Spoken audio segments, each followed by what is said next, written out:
So integrating means what? So consider our example of Amazon. So Amazon wants to build its worldwide data warehouse. So the data from Amazon US, Amazon Europe, Amazon Africa, and Amazon India will be integrated into a single data warehouse. So integrating multiple sources. And now it speaks about the heterogeneous data sources. So what is heterogeneous data sources? Relational database, then flat files may be there, online transaction records may be there. So these are the heterogeneous types of data records, and we have to integrate them into a single format. Then data cleaning and data integration techniques are applied. In data warehouse, we have to apply the data cleaning and data integration technique. So what is data integration technique? So in our Amazon example, the Amazon US may be using different database schema. The European Amazon may be using different database schema. So we need to integrate all the schemas into a single schema.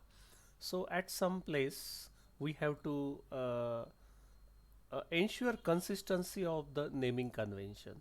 So at some place customer ID may be the variable name and attribute name, and at some place it may be hash customer.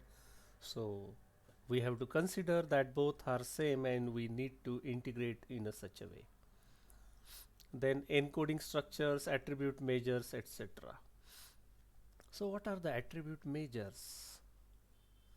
So very simple example. In Europe the cost will be in euros, in India it will be in rupees, in US it is in dollars. So we need to integrate the things, we need to bring the this cost into a single currency. When data is moved to the warehouse it is converted. Okay, so with my examples you can understand what is converted.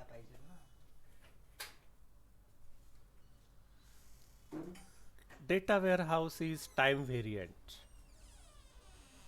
So what is time variant? Provide information from historical perspective, past 5 to 10 years data. The time horizon for data warehouse is significantly longer than the operational system. Operational system contains the current data, whereas data warehouse contains the historical data of such a time. Okay, every key structure in the data warehouse contains the element of time explicitly or implicitly, but key of operation data may or may not contain the time element. So the most important thing here to understand is the timestamp should be there so that you can understand for which financial year this data is.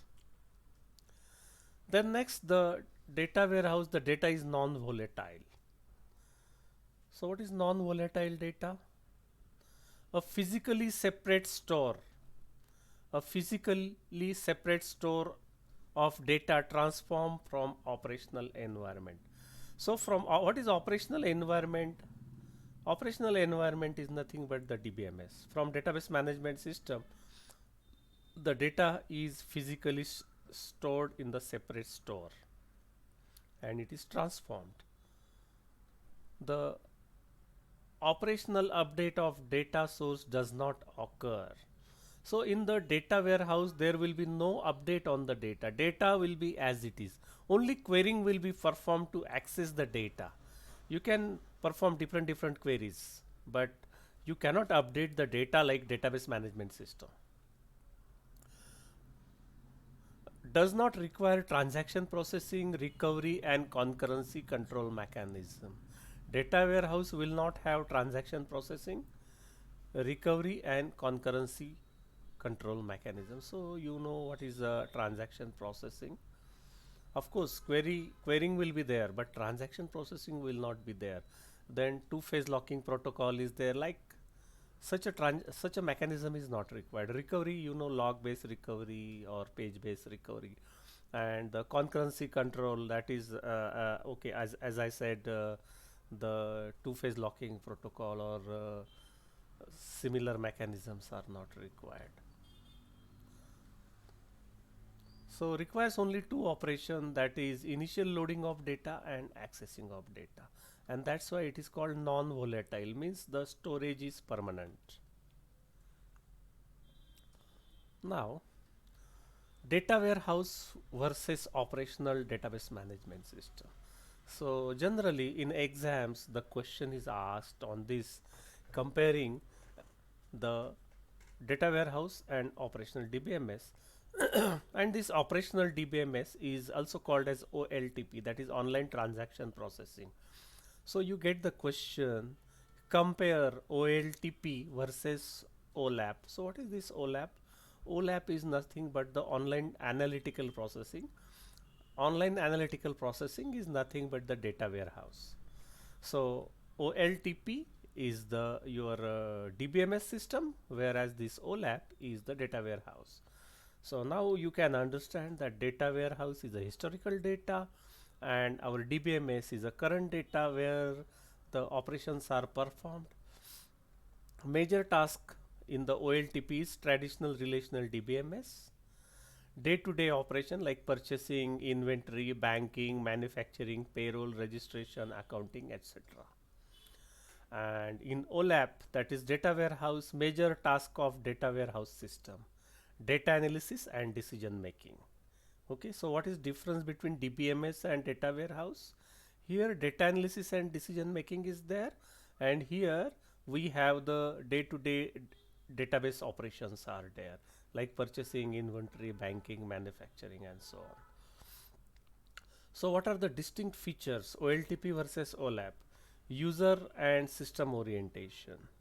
Okay, so here the customer is user and here the market analysis is required. Okay, data contents in transactional processing, that is DBMS, current data is there and it is detailed, whereas in data warehouse the data is historical and consolidated. Okay, historical means last 1 year, last 5 years, last 10 years data is there, and it is consolidated means, as I said, date of birth is not required for data analysis, so remove it. Like this, the telephone number is not required for analysis, so we can remove it. So the data is consolidated, so only the attributes which will help us in data analysis will be kept, others will be removed. Database design, entity relationship, ER and application, whereas here stars, schema or subject oriented is there. So we have not studied these schemas. In the next lectures we will study about it. View, current data view is there, local view you can get. Here the historical and integrated view is there. Historical means 5 to 10 years data, integrated means Amazon US is there, Amazon India is there, so the it is integrated, you can say. Access patterns, how you can get the data, update, you can update data in DBMS. Here in data warehouse read only, but queries are complex. Okay, data accessing in data warehouse read only and complex queries are there, and in DBMS update operations are there. So this is the comparison chart of OLTP and OLAP, that is DBMS and data warehouse. So who uses OLTP? Clerk uses it, IT professionals, the customers, they use OLTP, because online banking we do from our home, that is nothing but the OLTP operation, so customers are also there. And OLAP, knowledge workers, data analyst will use the OLAP, that is data warehouse. So what is function of this OLTP? Day-to-day operations, and OLAP, decision support operations. Database design is application oriented, OLAP design is subject oriented. The data in the DBMS is current, up to date, detailed and flat relational isolated. In the data warehouse, it is historical, summarized, multidimensional, integrated, and consolidated. Usage: DBMS or OLTP is a repetitive use.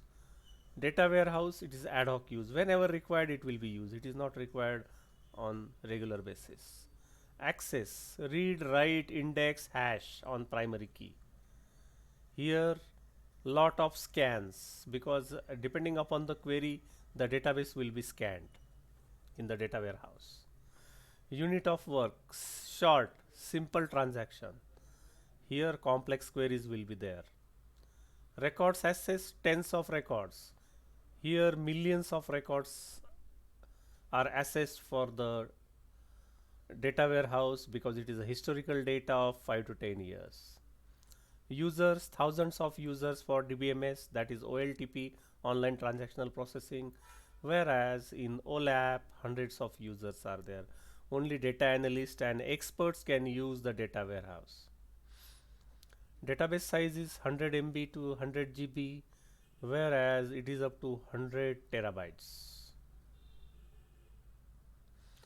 Metric is transaction throughput. Here the query throughput. This is a performance metrics, actually how it performs.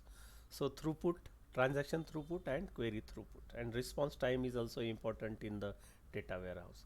So this is the comparison of OLTP versus OLAP. And remember, this is very important point and very easy to answer, and these questions are always asked. This question is always asked in the exam, and it is just difference between our normal DBMS and data warehouse. So if you can understand that the normal database is our day-to-day OLTP, online transaction processing, and OLAP is the data warehouse which is a historical data, you can summarize these differences.